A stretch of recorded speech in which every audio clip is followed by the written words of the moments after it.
నిత్యుడగు తండ్రి అన్నాడు. నిత్యుడగు తండ్రి అంటే భార్యాభర్తలు ఉన్నారు, వివాహం చేసుకున్నారు. భార్యాభర్తల బంధము వికసించే పుష్పము లాంటిది. సంవత్సరానికి ఒక రేఖ పోద్ది, పొయ్యి పొయ్యి పొయ్యి చివరికి మోడు మిగిలిద్ది కదా.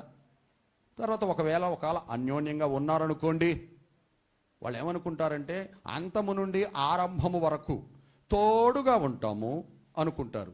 సంఘం ఎదుట, సంఘ కాపరి ఎదుట, దేవుని ఎదుట ప్రమాణాలు కూడా చేస్తారు. ఇప్పుడు వాళ్ళ దృష్టిలో ఏముంది?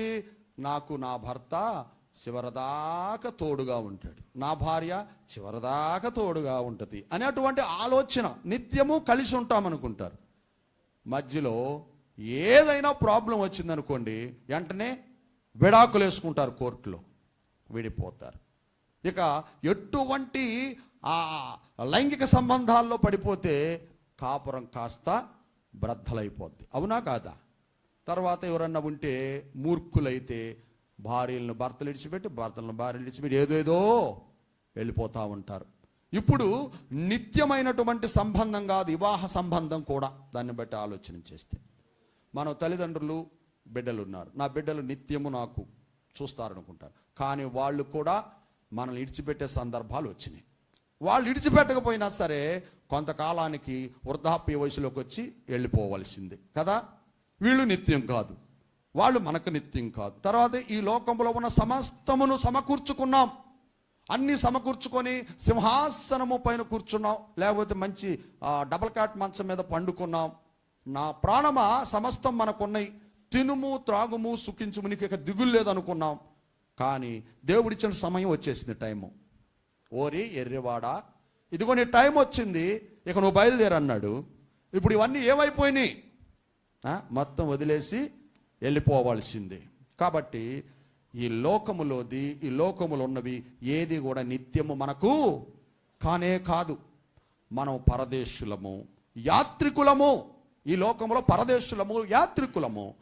ఈ దేశంలో కొంతకాలం ఉంటాం, యాత్ర ముగించుకుంటాం, తర్వాత వెళ్ళిపోవలసింది. పరదేశులం అంటే ఒక దేశం నుండి వచ్చాం, మనకు ఒక దేశం ఉంది. యాత్రికులం అంటే వెళ్ళాము, యాత్ర చేస్తాం, యాత్ర ముగించుకొని మరలా మన గమ్యస్థానానికి చేరాలా. కాబట్టి మనకు ఒక దేశం ఉంది, అదే మనకు ఒక లోకం ఉంది, అదే పరలోకం. అవునా కాదా? కాబట్టి ప్రియా దేవుని బిడ్డలారా, ఏది నిత్యము కాదు.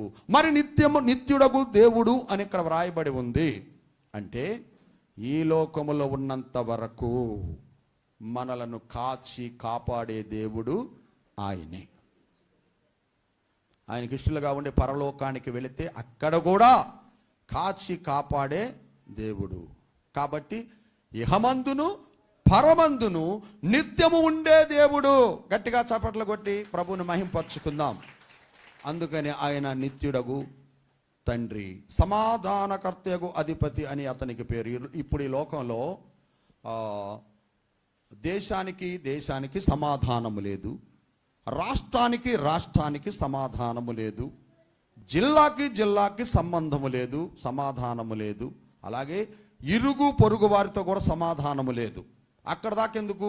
తల్లిదండ్రులకు బిడ్డలకే సమాధానము లేదు, భార్య భర్తలకే సమాధానము లేదు. అసమాధానముతో బ్రతుకుచున్నారు ప్రజలు.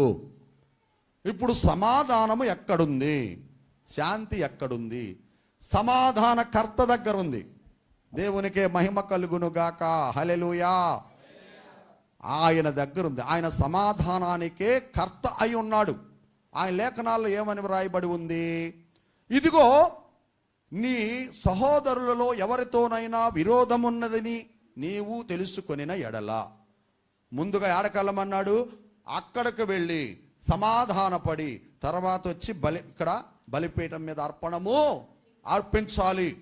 ఇరుగు పొరుగు వారితో సమాధానం ఉండాలి, నీ బంధువుల మధ్య సమాధానం ఉండాలి. నీకు సమాధానము లేని వారు ఎవరన్నా ఉన్నారని గ్రహించిన వెడల వారితో ఖచ్చితంగా వెళ్ళి సమాధాన పడమన్నాడు.